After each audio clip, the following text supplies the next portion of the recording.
സർക്കാരിലും പാർട്ടിയിലുമുള്ള പല വമ്പന്മാരും ഈ അന്വേഷണത്തിന്റെ ഭാഗമായി വരുമെന്ന് തിരിച്ചറിയുന്നത് കൊണ്ടാണ് ഇന്നലെ CPM സംസ്ഥാന സെക്രട്ടേറിയറ്റും പാർട്ടിയുടെ അഖിലേന്ത്യാ നേതൃത്വവും സ്വർണ്ണക്കള്ളക്കടത്ത് കേസും അനുബന്ധ തട്ടിപ്പുകളും അന്വേഷിക്കുന്ന എൻഫോഴ്സ്മെന്റ് ഡയറക്ടറേറ്റിനെതിരെ രംഗത്ത് വന്നത് നിയമവാഴ്ചയോടുള്ള വെല്ലുവിളിയാണ്. കേസ് അന്വേഷണത്തെ വഴിതിരിച്ചുവിടാനുള്ള വളരെ ആസൂത്രിതമായിട്ടുള്ള നീക്കമാണ്. ഇതിനു മുമ്പും കേന്ദ്ര ഏജൻസികളുടെ അന്വേഷണത്തെ CPM-ന്റെ നേതൃത്വം തടസ്സപ്പെടുത്താൻ ശ്രമിച്ചത് ചരിത്രത്തിന്റെ ഭാഗമാണ്. TP ചന്ദ്രശേഖരൻ വധക്കേസിലും പിന്നീട് B ജയരാജൻ പ്രതിയായിട്ടുള്ള കൊലക്കേസിലുമെല്ലാം പോലീസ് ഉദ്യോഗസ്ഥന്മാരെ ഭീഷണിപ്പെടുത്തി നിയമം തങ്ങളുടെ വരുതിയിലാക്കാൻ CPIM ശ്രമിച്ച സംഭവം കേരളം മറന്നിട്ടില്ല. സമാനമായ നിലയിലേക്കാണോ ഇപ്പോൾ CPIM പോകുന്നത് എന്ന് സംശയിക്കേണ്ടിയിരിക്കുന്നു. കേന്ദ്ര ഏജൻസികൾ ശരിയായ നിലയിലാണ് കേസ് അന്വേഷണം നടത്തുന്നത് എന്നാണ് ഇതുവരെ മുഖ്യമന്ത്രി പറഞ്ഞുകൊണ്ടിരുന്നത്. കേന്ദ്ര ഏജൻസികളുടെ അന്വേഷണം തന്നെ മുഖ്യമന്ത്രി എഴുതിയ കത്തിന്റെ അടിസ്ഥാനത്തിലാണ് എന്നാണ് ഇതുവരെ പാർട്ടി നേതാക്കന്മാർ പറഞ്ഞുകൊണ്ടിരുന്നത്. മുഖ്യമന്ത്രി പ്രധാനമന്ത്രിക്ക് അയച്ച കത്തിന്റെ അടിസ്ഥാനത്തിലാണ് NIA-യും എൻഫോഴ്സ്മെന്റ് ഡയറക്ടറേറ്റും കസ്റ്റംസും എല്ലാം ഈ കേസ് അന്വേഷിക്കുന്നത് എന്ന് ഇത്രയും ദിവസം പറഞ്ഞിരുന്ന CPM നേതാക്കൾ ഇപ്പോൾ ED-ക്കെതിരെ പരസ്യമായി രംഗത്ത് വന്നത് അന്വേഷണം വമ്പൻ സ്രാവുകളിലേക്ക് നീങ്ങുന്നു എന്നുള്ളത് കൊണ്ടാണ്. കൂടുതൽ മന്ത്രിമാരും പാർട്ടി നേതാക്കളും അന്വേഷണത്തിന്റെ വലയിൽ വരുമോ എന്നുള്ള വേവലാതിയാണ് അന്വേഷണ ഏജൻസികൾക്കെതിരെ തിരിയാൻ ഇപ്പോൾ CPM-നെ പ്രേരിപ്പിച്ചിരിക്കുന്നു. മന്ത്രിസഭയിലെ അംഗമായിട്ടുള്ള KT ജലീലിനെ കൂടാതെ മന്ത്രിസഭയിലെ രണ്ടാമനായിട്ടുള്ള മന്ത്രിയെക്കുറിച്ച് കൂടി കൂടുതൽ തെളിവുകൾ പുറത്തു വരികയാണ്. EP ജയരാജന്റെ മകനെതിരെ സ്വപ്ന സുരേഷുമായി ബന്ധപ്പെട്ട ലൈഫ് മിഷൻ കമ്മീഷൻ തട്ടിപ്പിലോ മറ്റ് സാമ്പത്തിക ഇടപാടുകളിലും പേരുയർന്നു വരുന്നു എന്നുള്ളതാണ് ഇപ്പോഴത്തെ വേവലാതിക്ക് പ്രധാനപ്പെട്ട കാരണം. മന്ത്രിസഭയിലെ രണ്ടാമനായിട്ടുള്ള ശ്രീ EP ജയരാജന്റെ മകനും സ്വപ്ന സുരേഷും തട്ടിപ്പ് സംഘങ്ങളും തമ്മിലുള്ള ബന്ധം കൂടുതൽ തെളിഞ്ഞു വരികയാണ്. റെഡ് ക്രസന്റുമായി ബന്ധപ്പെട്ട ലൈഫ് മിഷൻ തട്ടിപ്പിൽ പാർട്ടി ചാനലായിട്ടുള്ള കൈരളി ചാനൽ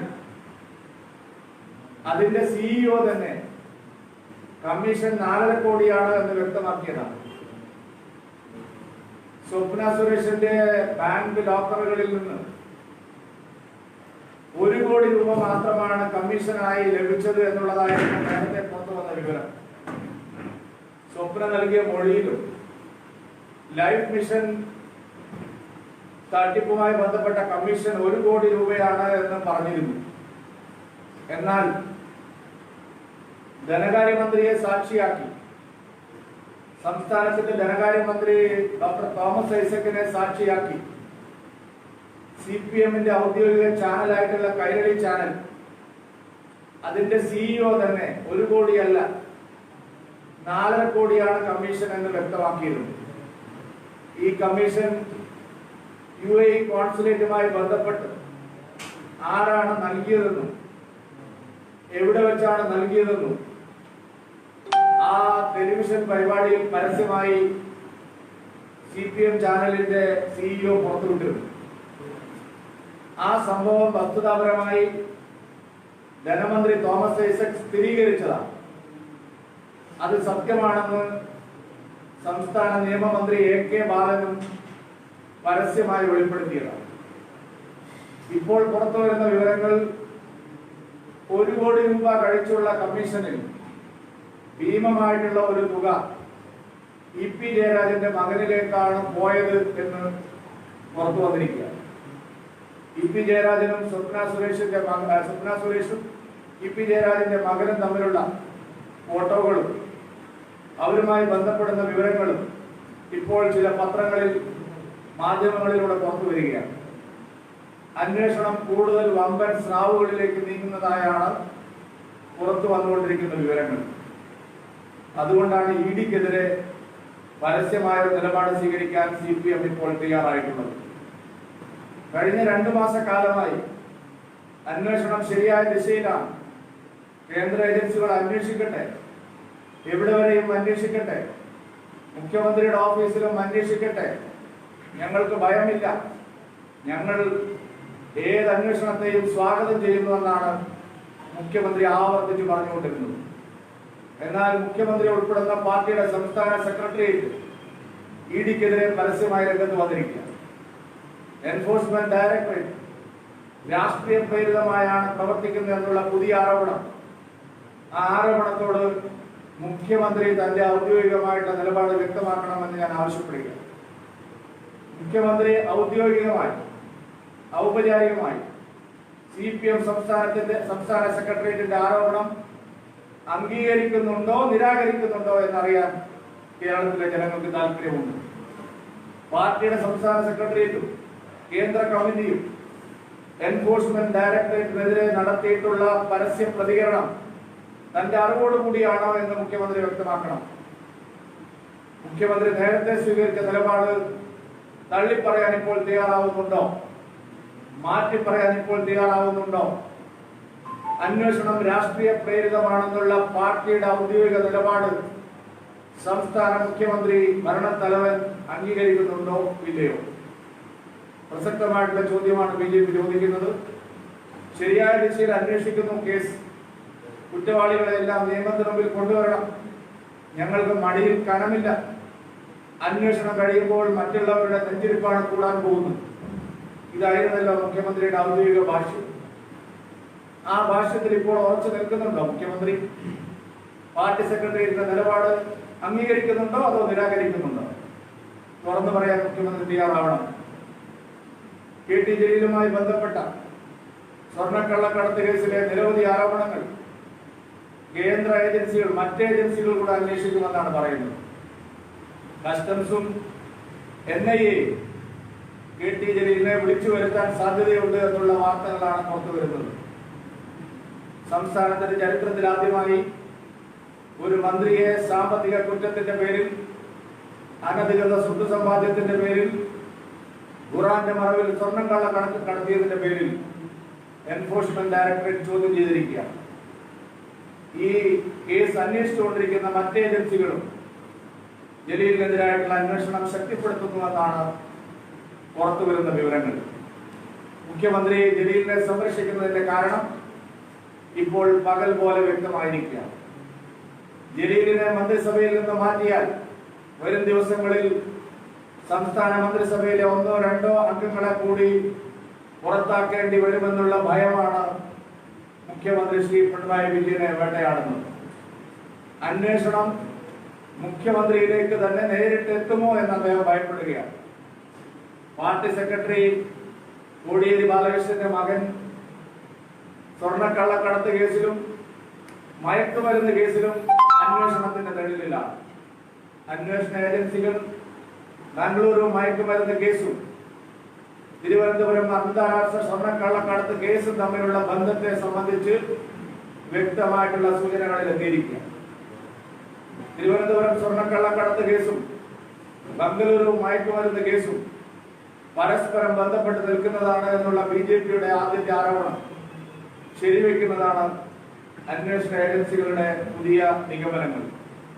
സ്വർണ്ണക്കള്ളക്കടത്ത് കേസിലും മയക്കുമരുന്ന് കേസിലും ബിനീഷ് കോടിയേരി അന്വേഷണത്തിന്റെ നിഴലിലായി എന്നുള്ളതും സംസ്ഥാന സർക്കാരിന് പാർട്ടിക്ക് അന്വേഷണത്തിനെതിരായി തിരിയാനുള്ള പ്രചോദനമായി. കേന്ദ്ര ഏജൻസികളുടെ അന്വേഷണം ശരിയായ ദിശയിലാണ് നടക്കുന്നത്. അന്വേഷണം ശരിയായ ദിശയിൽ മുന്നോട്ട് പോയാൽ സർക്കാരിന് ഒരു നിമിഷം പോലും അധികാരത്തിൽ തുടരാൻ കഴിയില്ല എന്നുള്ള തിരിച്ചറിവാണ് ഇപ്പോൾ പാർട്ടിയും മുഖ്യമന്ത്രിയും ഈ നിലപാട് സ്വീകരിക്കാൻ കാരണം. അതുകൊണ്ട് അടിയന്തരമായി മുഖ്യമന്ത്രി ഈ വിഷയത്തെ സംബന്ധിച്ചുള്ള തങ്ങളുടെ നിലപാട് വ്യക്തമാക്കണം. സ്വപ്ന സുരേഷ് കഴിഞ്ഞ ദിവസം നെഞ്ചുവേദനയെ തുടർന്ന് തൃശൂരിൽ മെഡിക്കൽ കോളേജിൽ ചികിത്സയിലായിരുന്നു. സ്വപ്ന സുരേഷിനെ പരിചരിക്കാൻ ആശുപത്രിയിൽ ഉണ്ടായിരുന്ന ചില നഴ്സുമാർ അവരുടെ ഫോണിലൂടെ ചില ആളുകളെ ബന്ധപ്പെട്ടതായിട്ടുള്ള വിവരങ്ങൾ പുറത്തു വന്നിരിക്കുകയാണ്. പണ്ട് സരിതാ കാലത്ത് ജയിൽ അധികൃതരും പോലീസ് ഉദ്യോഗസ്ഥന്മാരും അവരുടെ ടെലിഫോൺ ഉപയോഗിച്ച് മന്ത്രിമാരെയും പാർട്ടി നേതാക്കളെയും വിളിച്ചതിന്റെ വിവരങ്ങൾ പുറത്തു വന്നിരുന്നു. സമാനമായ സംഭവമാണ് സ്വപ്ന സുരേഷിന്റെ കാര്യത്തിലും ഇപ്പോൾ സംഭവിച്ചിരിക്കുന്നത്. തൃശൂർ മെഡിക്കൽ കോളേജിലെ ചികിത്സയുടെ ഭാഗമായി സ്വപ്ന സുരേഷിനോടൊപ്പം പരിചാരകരായിരുന്ന ചില നഴ്സുമാരുടെ ടെലിഫോൺ ഉപയോഗിച്ച് അവർ ഉന്നതരായ ചില ആളുകളെ ബന്ധപ്പെട്ടതായി പോലീസിനും മറ്റ് ഏജൻസികൾക്കും വിവരം ലഭിച്ചിരിക്കുകയാണ്. സർക്കാരിന്റെ സഹായത്തോടുകൂടിയാണ് മെഡിക്കൽ കോളേജിൽ ഒരു കൊടും കുറ്റവാളിക്ക് ഈ സൗകര്യം ലഭിച്ചിരിക്കുന്നത് എന്നുള്ളത് ഗൗരവതരമാണ്. ആരുടെ ടെലിഫോണാണ് സ്വപ്ന സുരേഷ് ഉപയോഗിച്ചത്, ആരെയാണ് സ്വപ്ന മെഡിക്കൽ കോളേജിൽ നിന്ന് വിളിച്ചത് എന്നുള്ള ചോദ്യത്തിന് സർക്കാരാണ് ഉത്തരം പറയുന്നത്. ഗൗരവതരമായ ഒരു സംഗതിയാണ്. കേന്ദ്ര ഏജൻസികളുടെ കയ്യിൽ നിന്നും കേരള പോലീസ് സ്വപ്ന സുരേഷിനെ ചോദ്യം ചെയ്യാൻ ഏറ്റുവാങ്ങുന്നു എന്നുള്ള വാർത്ത ഈ കേസ് അന്വേഷണത്തെ സംബന്ധിച്ചിടത്തോളം വളരെ ഗൗരവമുള്ളതാണ്. ഈ സന്ദർഭത്തിൽ സ്വപ്ന സുരേഷിനെ കേരള പോലീസിന് വിട്ടുകൊടുക്കുന്നത് അന്വേഷണം അട്ടിമറിക്കാനുള്ള വളരെ ആസൂത്രിതമായ നീക്കമാണ് എന്ന് ഞങ്ങൾ സംശയിക്കുകയാണ്. ബഹുമാനപ്പെട്ട നീതിന്യായ സംവിധാനങ്ങൾ, കോടതികൾ സ്വപ്ന സുരേഷിനെ കേരള പോലീസിന് വിട്ടുകൊടുക്കാനുള്ള തീരുമാനം അത് പരിശോധിക്കേണ്ടതാണ് എന്നുള്ളതാണ് BJPയുടെ നിലപാട്. ആരോപണ വിധേയനായിട്ടുള്ള KT ജലീൽ ചില മാധ്യമപ്രവർത്തകരെ ഉപയോഗിച്ചുകൊണ്ട്, പ്രത്യേകിച്ച് ചില ഓൺലൈൻ മാധ്യമപ്രവർത്തകരെ ഉപയോഗിച്ചുകൊണ്ട് ഒരു വാർത്ത ഇപ്പോൾ പുറത്തുവിടുകയാണ്. KT ജലീൽ ചില ഓൺലൈൻ മാധ്യമങ്ങളുടെ സഹായത്തോടുകൂടി, CPMന്റെ സഹായത്തോടുകൂടി ഒരു കള്ളക്കഥ പടച്ചുവിടുകയാണ്. എൻഫോഴ്സ്മെന്റ് ഡയറക്ടറേറ്റ് ജലീലിന് നൽകിയ മൊഴി എന്നുള്ള തരത്തിൽ ചില പത്രങ്ങളിലും ചില ഓൺലൈൻ ചാനലുകളിലും ഇപ്പോൾ വാർത്തകൾ വരികയാണ്. പച്ചക്കള്ളമാണ് അതെല്ലാം. ജലീൽ നൽകിയ മൊഴി ഒരു സാധാരണ മൊഴിയാണ്. തന്റെ സ്വത്ത് വിവരത്തെ കുറിച്ച് മാത്രമാണ് അന്വേഷിച്ചത്. താൻ നിരപരാധിയാണ്, നിഷ്കളങ്കനാണ്, സത്യസന്ധനാണ്, താൻ ഉന്നതമായിട്ടുള്ള മൂല്യങ്ങൾ ഉയർത്തിപ്പിടിക്കുന്ന ആളാണ് എന്നൊക്കെ ഉള്ള നിലയിൽ ചില വാർത്തകൾ ഇപ്പോൾ പുറത്തു വരുന്നുണ്ട്. ആ വാർത്തകളെല്ലാം തന്നെ ജലീൽ പടച്ചുവിടുന്നതാണ്. ജലീലിനെ അനുകൂലിക്കുന്ന ആളുകൾ പടച്ചുവിടുന്നതാണ്. പാർട്ടി നേതാക്കന്മാർ പടച്ചുവിടുന്നതാണ്. താൻ സത്യസന്ധനാണ് എന്ന് ആദ്യം പറഞ്ഞത് സ്വപ്ന സുരേഷാണ്.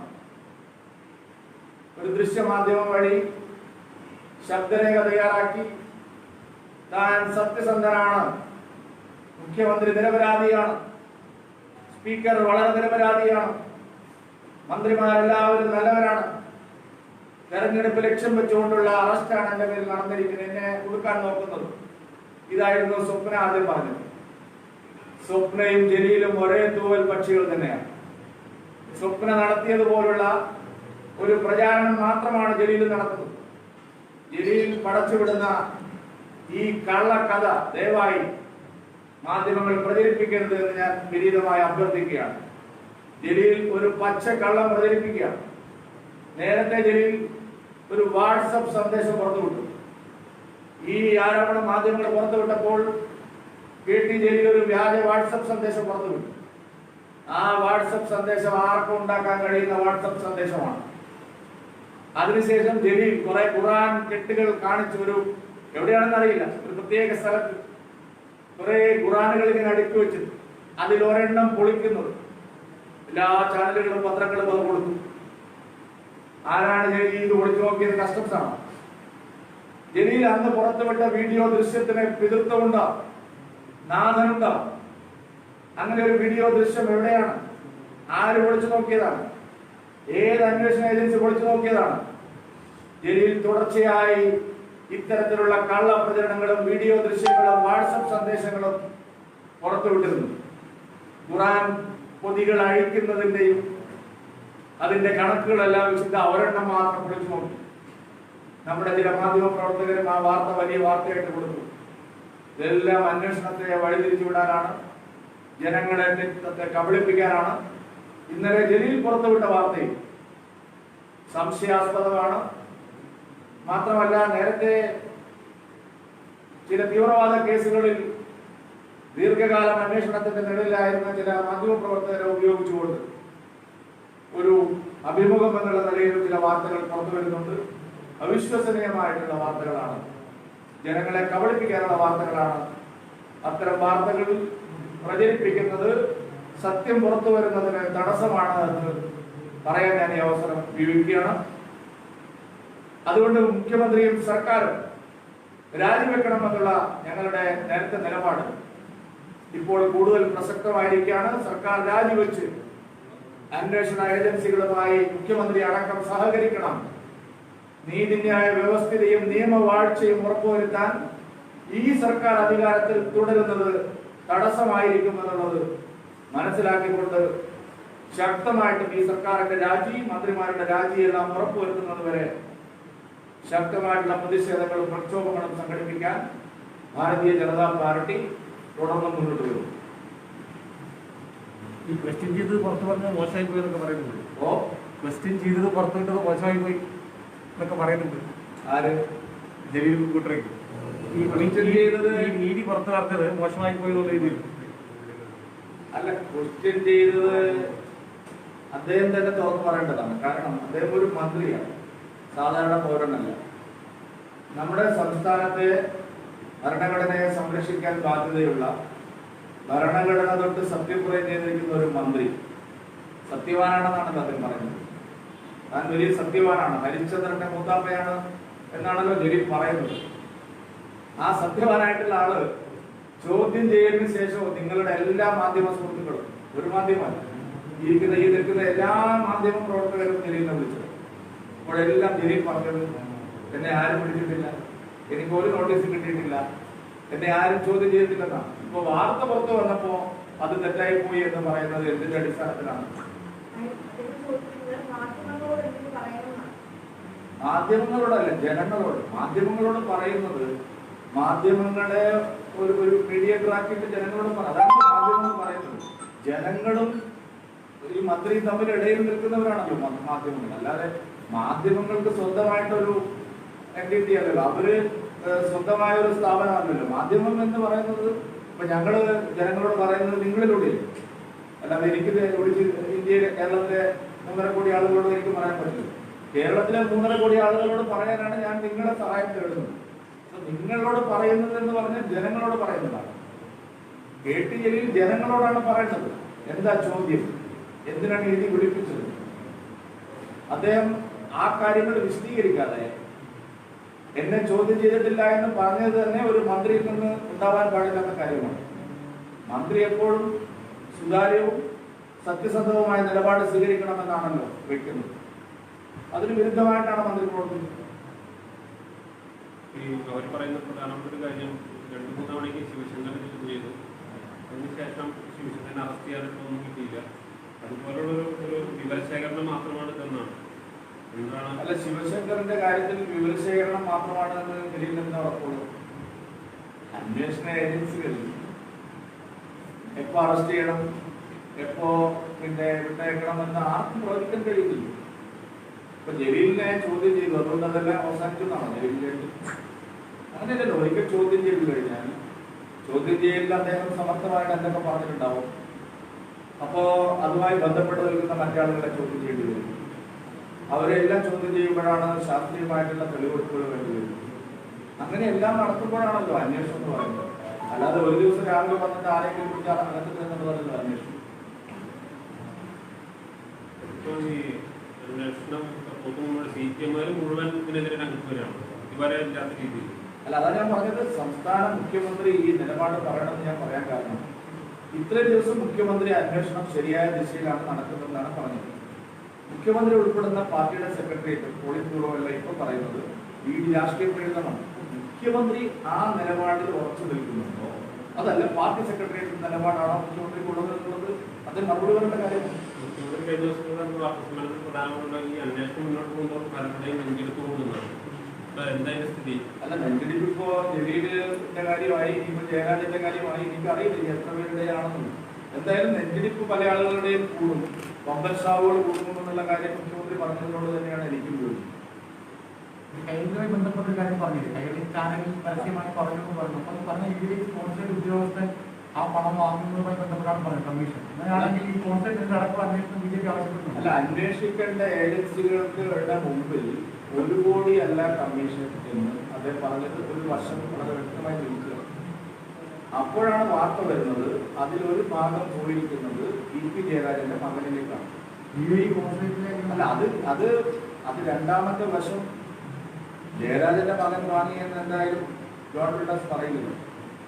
ജയരാജന്റെ മകനിലേക്കാണ് അത് പോയതെന്ന് ജോൺ ബ്രിട്ടാസ് പറയുന്നില്ല. 1 കോടി രൂപയാണ് സ്വപ്ന കൈക്കൂലി വാങ്ങിയത് എന്ന് അവർ അന്വേഷണ ഏജൻസിയോട് പറഞ്ഞിരിക്കുന്നു. ജോൺ ബ്രിട്ടാസ് പറയുന്നു 4 കോടിയാണ് അഴിമതി പണമായി വന്നിരിക്കുന്നത്. അന്വേഷണ ഏജൻസികൾ കണ്ടെത്തിയിരിക്കുന്നത് അതിലൊരു ഭീമമായിട്ടുള്ള ഭാഗം ജയരാജന്റെ മകനിലേക്കാണ് പോയിരിക്കുന്നത്. അതുകൊണ്ടാണ് അത് അന്വേഷിക്കണമെന്ന് ഞാൻ പറഞ്ഞത്. ലീഗ് എം.എൽ.എ കമറുദ്ദീനെതിരെ സാമ്പത്തിക തട്ടിപ്പ് വരുന്നു. ശക്തമായ പ്രതിഷേധം ഉണ്ട് അവിടെ. മഞ്ചേശ്വരം കാസർഗോഡ് ഭാഗത്ത് വളരെ വലിയ, ഞാൻ തന്നെ 22-ാം തീയതി അവിടെ ഒരു സമരത്തിൽ പങ്കെടുത്തു. ഈ 22-ാം തീയതി കമറുദ്ദീനെ എന്താ അറസ്റ്റ് ചെയ്തത്? CPM ആണ് സംരക്ഷിക്കുന്നത്. കമറുദ്ദീൻ അവിടെ ജയിപ്പിച്ചത് CPM ആണ്. കമറുദ്ദീനെ എന്താണ് അറസ്റ്റ് ചെയ്യാത്തത്? കമറുദ്ദീൻ ഇപ്പൊ ഒരു കാര്യം അതിലെനിക്ക് തോന്നുകയാണ്, 136 കോടി 35 കോടിയാണ് പണം തിരിച്ചു കൊടുക്കുന്നത്. ഇപ്പൊ ലീഗ് നേതാക്കന്മാർ പറയുന്നത് ഞങ്ങൾ കൊടുക്കാന്നാണ്. ഞങ്ങൾ 6 മാസത്തിനുള്ളിൽ കടം കിട്ടും. എങ്ങനെ? നമ്മുടെ രാജ്യത്തെ സാമ്പത്തിക നിയമം അനുസരിച്ച് 20,000 രൂപയിൽ കൂടുതൽ ഒരാൾ സംഭാവനയായിട്ട് പോലും ഗിഫ്റ്റായിട്ട് പോലും വാങ്ങുന്നു. ഈ 135 കോടി രൂപ എങ്ങനെ സമാഹരിക്കാനാണ് ലീഗ് ആഗ്രഹിക്കുന്നത്? ഈ പണം എങ്ങനെ സമാഹരിക്കാനാണ്? 135 കോടി രൂപ നഷ്ടം വന്നു, അത് നിക്ഷേപകർക്ക് തിരിച്ചു കൊടുക്കണം. അതാണല്ലോ കേസ്. ലീഗ് എന്ന് പറയുന്നത് പാർട്ടിക്ക് എങ്ങനെയാണ് 135 കോടി രൂപ തിരിച്ചു കൊടുക്കാൻ കഴിയുന്നത്? വളരെ പ്രധാനം. ഞാനത് വളരെ ശക്തമായിട്ട് ഇടപെടുന്നു ആ വിഷയത്തിൽ. അത് അങ്ങനെ സെറ്റ് ചെയ്യുമ്പോൾ ആ പണം എവിടുന്ന് സമാഹരിക്കുന്നു, ആര് വഴി സമാഹരിക്കുന്നു, ആ പണത്തിന്റെ ഉറവിടം എന്താണ്? ധാരാളം കാര്യങ്ങൾ നടക്കുന്നു. അതത്ര എളുപ്പത്തിൽ തേച്ചു മാറ്റി കളയാമെന്ന് ലീഗ് വിചാരിക്കണ്ട. CPM-ന്റെ സഹായം അതിന് കിട്ടിയാൽ പോലും ഈ 135 കോടി രൂപ എങ്ങനെയാണ് തിരിച്ചു കൊടുക്കാൻ പോകുന്നത്? ഇവിടെ ഇപ്പോ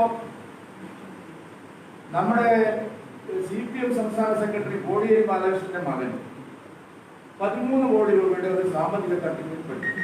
അത് പറഞ്ഞത് വേറെ ഒരു രാഷ്ട്രീയമായിട്ടല്ല, അറബി തന്നെ വന്ന് ഇവിടെ വാർത്താ സമ്മേളനം നടത്തി പറഞ്ഞു. ആ 13 കോടി രൂപ ഇവിടെ സെറ്റ് ചെയ്യപ്പെട്ടു. അറബി തന്നെ പിന്നീട് പറയുന്നു കേസൊന്നുമില്ല, എനിക്ക് എന്റെ പണം കിട്ടും. എങ്ങനെയാണ് ഈ 13 കോടി രൂപ സെറ്റ് ചെയ്തത്? ബീഹാറിലെ പെൺകുട്ടി 5 കോടി രൂപയാണ് നഷ്ടപരിഹാരം ചോദിച്ചു. ഇപ്പൊ അത് കേൾക്കാനില്ല, അതും സെറ്റ് ചെയ്തു. സമാനമായ നിലയിലാണ് കുഞ്ഞാലിക്കുട്ടി പറയുന്നത് ഞങ്ങള് സെറ്റ് ചെയ്തോളാം. എങ്ങനെയൊരു രാഷ്ട്രീയ പാർട്ടിക്ക് ഒരു വ്യക്തിക്കുണ്ടായിട്ടുള്ള അഴിമതിയുടെ പേരിൽ ജനങ്ങൾക്കുണ്ടായിട്ടുള്ള നഷ്ടം നികത്തി കൊടുക്കാൻ സാധിക്കുന്നത്? ഈ 135 കോടി രൂപ ലീഗ് നേതാക്കൾ എവിടുന്നാണ് സമാഹരിക്കുന്നത്? മുസ്ലിം ലീഗിന്റെ ഉന്നതനായ ഒരു നേതാവിന്, ഞാൻ മനസ്സിലാക്കുന്നത് ജില്ലാ ട്രഷററെ അവിടെ ചുമതലപ്പെടുത്തിയിരിക്കുന്നു ഈ പ്രശ്നം സെറ്റ് ചെയ്യാൻ. അതെങ്ങനെയാണ് സാധിക്കുന്നത്? മുസ്ലിം ലീഗ് എന്ന് പറയുന്ന ഒരു പാർട്ടിക്ക് അതിന്റെ നേതാവിന് 135 കോടി രൂപയുടെ നഷ്ടം ഉണ്ടായ സ്ഥാപനം എങ്ങനെ സെറ്റ് ചെയ്യാൻ കഴിയും? പണം ആര് കൊടുക്കും? ഈ പണത്തിന്റെ ഉറവിടം എന്താണ്? ഞങ്ങളതിൽ കാര്യമായിട്ട് കയറുവാൻ തന്നെയാണ് തീരുമാനിച്ചിരിക്കുന്നത്. അങ്ങനെ സെറ്റിൽ ചെയ്യുമ്പോൾ ആ പണം എവിടുന്ന് സമാഹരിച്ചു, ആരാണ് കൊടുക്കുന്നത്, എന്താണ് അതിന്റെ സാമ്പത്തിക ഉറവിടത്തിന്റെ രേഖകൾ, അത് പുറത്തു പറയേണ്ടതാണ്. അത് അങ്ങനെ എളുപ്പത്തിൽ സെറ്റ് ചെയ്യാമെന്ന് മുസ്ലിം ലീഗ് വിചാരിക്കുന്നു. നീതിയുമായി ബന്ധപ്പെട്ട് മന്ത്രി നേരത്തെ നരേന്ദ്രമോദി മുഖ്യമന്ത്രിയായിരുന്നപ്പോൾ അറിയുന്ന ചോദ്യം ചെയ്യുന്നുണ്ട്. അതിന് BJP-യുടെ പല നേതാക്കളെ പല ഘട്ടത്തിൽ ചോദ്യം ചെയ്യുന്നുണ്ട്. ഇത് ചോദ്യം ചെയ്തുകൊണ്ട് മാത്രം രാജിവെക്കണമെന്ന് പറയുന്നത് അല്ല, നരേന്ദ്രമോദിയെ CBI ആണ് ആ ചോദ്യം ചെയ്തത് സാമ്പത്തിക കുറ്റാന്വേഷണം ആയിട്ട് ബന്ധപ്പെട്ടതാണ്. കലാപവുമായി ബന്ധപ്പെട്ട് അത് ഒരു വ്യാജ ആരോപണം, ഒരു കലാപവുമായി മോദി കലാപം ഉണ്ടാക്കി എന്ന് പറയുന്ന ഒരു കേസുമായി ബന്ധപ്പെട്ടാണ്. അന്വേഷണ ഏജൻസികളിൽ നിന്ന് ഒരു തടസ്സവും പറ്റിയിട്ടില്ല. അവർ തന്നെ അന്വേഷിച്ച് മോദിയെ കുറ്റപ്പെടുത്തുകയാണ്.